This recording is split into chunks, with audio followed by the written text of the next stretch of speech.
Nicanor Ivanovich's dream. It's not hard to guess that the fat man with the purple face who had been put into room number 119 at the clinic was Nicanor Ivanovich Bozoy. Before coming to Professor Stravinsky, however, he had spent some time in another place. Very little of that other place remained in Nicanor Ivanovich's memory. All he could remember was a desk, a bookcase, and a couch.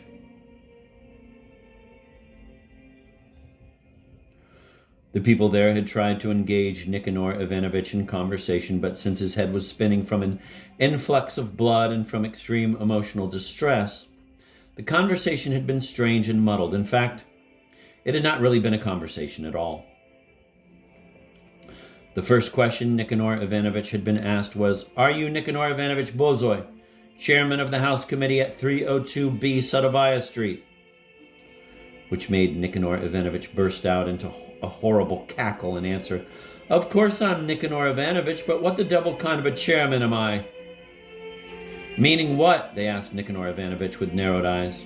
"Meaning," he replied, "that if I were a real chairman, I would have seen immediately that he was an evil power. How else can you explain it? The cracked pince-nez, his being dressed in rags. What kind of a foreign interpreter looks like that?" "Who are you talking about?" they asked Nicanor Ivanovich. "Koroviev," cried Nicanor Ivanovich. "The one who's moved into apartment number 50 in our building. Write it down, Koroviev. You have to catch him right away. Write it down. Entrance number 6. That's where he is." "Where did you get the foreign currency?" they asked Nicanor Ivanovich in cordial tones.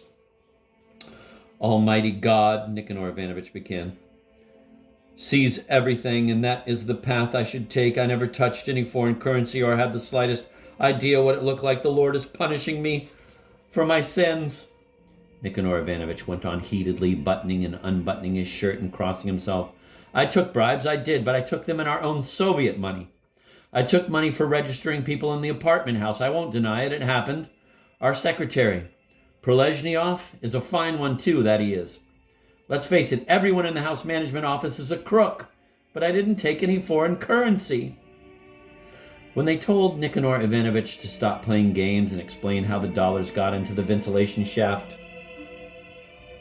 he got down on his knees and rocked back and forth, with his mouth wide open as if he wanted to swallow one of the parquet panels. "Do you want me," he wailed, "to eat the floor to prove I didn't take it? But that Koroviev, he's a devil."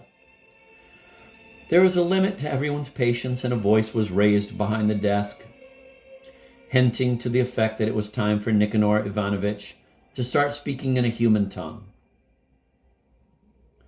At this point, Nicanor Ivanovich jumped to his feet, and the room with the couch resounded with his roar. "There he is! There he is behind the bookcase. Look at him smirk. And his pince-nez. Grab him. Sprinkle the room with holy water." The blood drained from Nicanor Ivanovich's face. Shaking, he kept making the sign of the cross in the air. Rushed over to the door and then back again, started to recite some prayer, and then finally started spouting complete gibberish. It was quite clear that Nicanor Ivanovich was unfit for any kind of conversation. They let him out and put him in a separate room, where he calmed down somewhat and merely sobbed and prayed.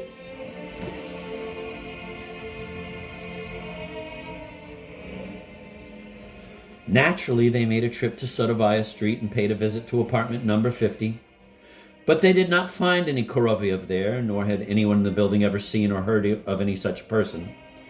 The apartment, which had been occupied by the deceased Berlias and by Lakoyadev, who had gone to Yalta, was empty, and the wax seals hung peacefully and undisturbed on the cabinets in the study. When they left Sadovaya Street, they took with them the disoriented and dispirited secretary of the House Management Committee, Prolezhnyov. In the evening, Nicanor Ivanovich was taken to Stravinsky's clinic. There, his behavior became so violent that they had to give him an injection prescribed by Stravinsky, and it wasn't until midnight that Nicanor Ivanovich finally fell asleep in room 119, occasionally emitting a deep, anguished moan.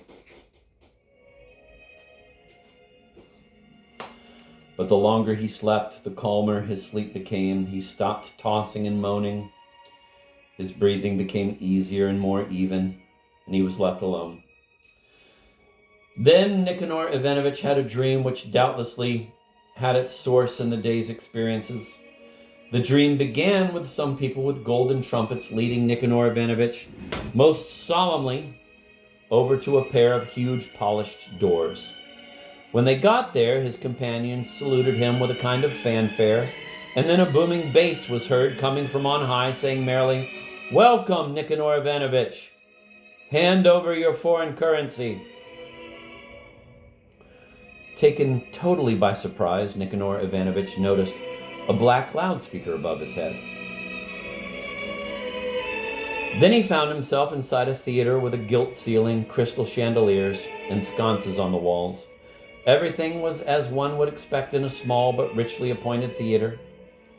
There was a stage draped with a deep cerise velvet curtain with depictions of enlarged 10-ruble gold pieces scattered across it like stars, a prompter's box, and even an audience.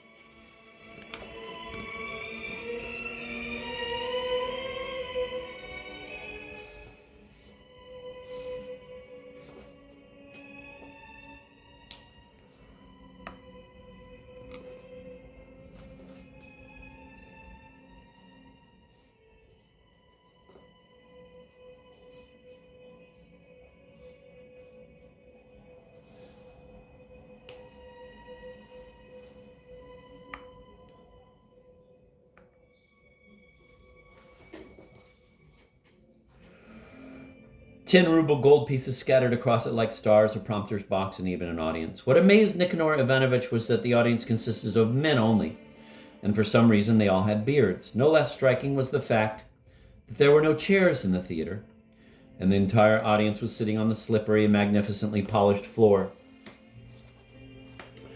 Feeling out of place in this large and unfamiliar company, Nicanor Ivanovich hesitated for a while, and then followed everyone's example and sat down Turkish style on the parquet floor, in between a robust, red-bearded fellow and a pale, hairy one. Neither of the two paid much attention to the new arrival. At this point, the soft sound of a bell was heard, the lights went out in the theater, the curtains parted, and an illuminated stage came into view, with an armchair and a small table topped by a golden bell. The back of the stage was draped in thick black velvet. An actor wearing a dinner jacket came out on stage. He was young, clean-shaven, very good-looking, and wore his hair parted down the middle. The audience stirred, and everyone turned their eyes to the stage. The actor walked over to the prompter's box and rubbed his hands. "Are you all seated?" he asked in a soft baritone and smiled at the audience. "Yes, yes," the audience of tenors and basses replied in unison. The actor began thoughtfully. "And how is it you're not bored? That's what puzzles me. Real people are outside on the streets right now, enjoying the spring sun and the warmth, and you're stuck here on the floor in a stuffy theater. Is the program really that interesting? However, to each his own," the actor concluded philosophically. Then he changed the timbre and intonation of his voice and boomed out merrily. "And so, the next act on our program is Nicanor Ivanovich Bozoy, the chairman of a house committee and the head of a special diet cafeteria. Please come up on stage, Nicanor Ivanovich." The audience responded with friendly applause. Nicanor Ivanovich's eyes bulged with astonishment, and the MC, shielding his eyes from the glare of the footlights, spotted him in the audience and coaxed him tenderly up on stage, and then, without knowing how, Nicanor Ivanovich found himself on the stage.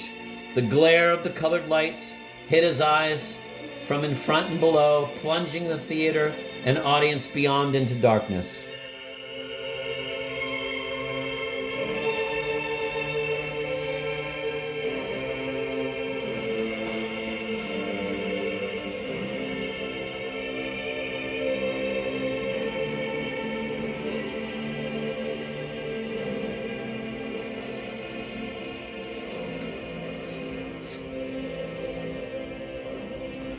"Well, Nicanor Ivanovich, set a good example," began the young actor sincerely, "and hand over your foreign currency." Silence ensued. Nicanor Ivanovich took a deep breath and began quietly, I swear to God that before he could finish, the whole theater broke out in disgruntled cries. Nicanor Ivanovich was disconcerted and fell silent. If I understand you correctly, began the man in charge of the program, you wish to swear to God that you have no foreign currency? He shot Nicanor Ivanovich a sympathetic look. That's exactly right. I don't have any, replied Nicanor Ivanovich. Of course, said the actor. But forgive me my indiscretion. How, then, did $400 end up in the bathroom of the apartment of which you and your wife are the sole residents? By magic, said someone in the darkened hall with obvious irony.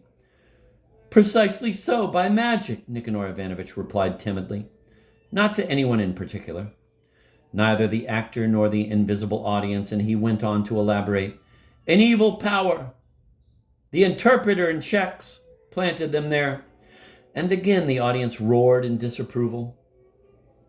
When quiet had been restored, the actor said, That fairy tale puts La Fontaine to shame. $400 were planted in your bathroom. You, audience, are all foreign currency speculators. I ask you, as specialists, does this case make sense? We are not speculators, shouted various offended parties from the floor, but it doesn't make any sense. I agree with you completely, said the actor firmly, and I ask you, what sorts of things are planted on people? Babies, shouted someone from the floor. Absolutely right, affirmed the MC. Babies, anonymous letters, proclamations, time bombs, and a lot of other things, but $400 isn't one of them because nobody's that stupid. And turning to Nicanor Ivanovich, the actor added mournfully and reproachfully, You're a disappointment to me, Nicanor Ivanovich. I had such faith in you. So then, this particular act has not been a success. The audience began to hiss and boo at Nicanor Ivanovich. He's the foreign currency speculator, the audience screamed. It's guys like that who make us innocent folk suffer. Don't chastise him, said the MC softly. He'll repent. He then turned his blue eyes, brimming with tears, to Nicanor Ivanovich and added, Well, Nicanor Ivanovich, go back to your place. After this, the actor rang the bell and announced loudly, Intermission, you scoundrels! A shaken Nicanor Ivanovich, who, to his surprise, had somehow become part of a theatrical program, again found himself in his place on the floor. Then he dreamed that the theater plunged into total darkness, and the walls were lit up with bright red lights, flashing the words, Hand over your foreign currency. Then the curtains parted again, and the MC said invitingly, Would Sergei Gerardovich Dunshil please come up on stage? Dunshil turned out to be a good-looking but very stout man of about 50. Sergei Gerardovich, said the MC. You've been sitting here for more than a month now, and yet you still refuse to hand over the rest of your foreign currency. Now, when your country is in need of it, and it's of absolutely no use to you, you still refuse to comply. You're an intelligent fellow and understand all this perfectly, and yet you still don't want to meet me halfway. Unfortunately, I can't do anything since I don't have any more foreign currency, Dunshil replied calmly. Don't you have any diamonds, at least? Asked the actor. No diamonds either. The actor hung his head and looked pensive, and then he clapped his hands. A middle-aged woman emerged from the wings and came out on stage. She was fashionably dressed, that is, in a tiny hat and a coat with no collar. She had an anxious air, and Dunshil stared at her without moving a mustache. Who is this woman? The man in charge of the program asked Dunshil. She's my wife, Dunshil answered with dignity, as he looked at the woman's long neck with a flicker of disgust.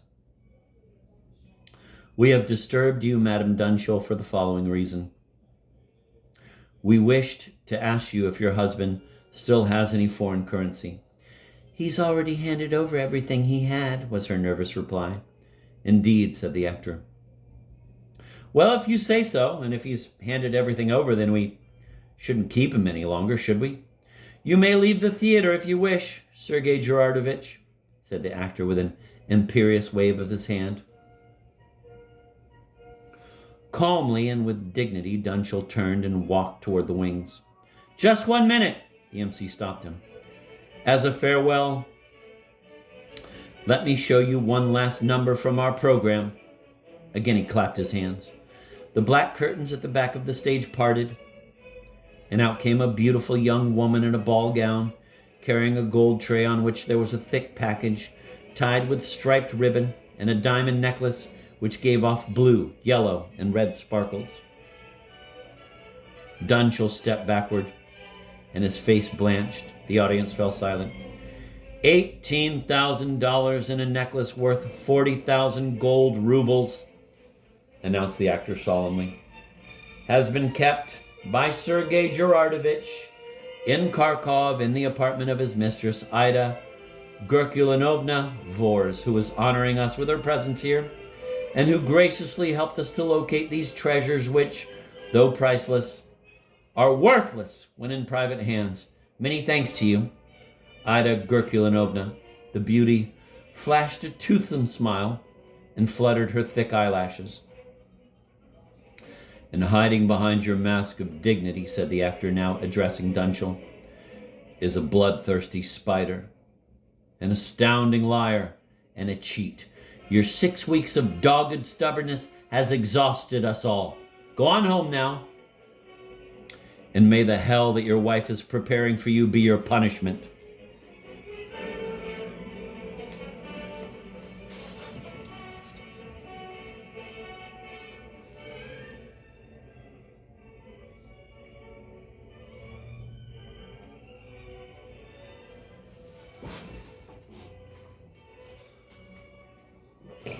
Dunshall swayed and seemed about to collapse, but a pair of sympathetic hands reached out and steadied him.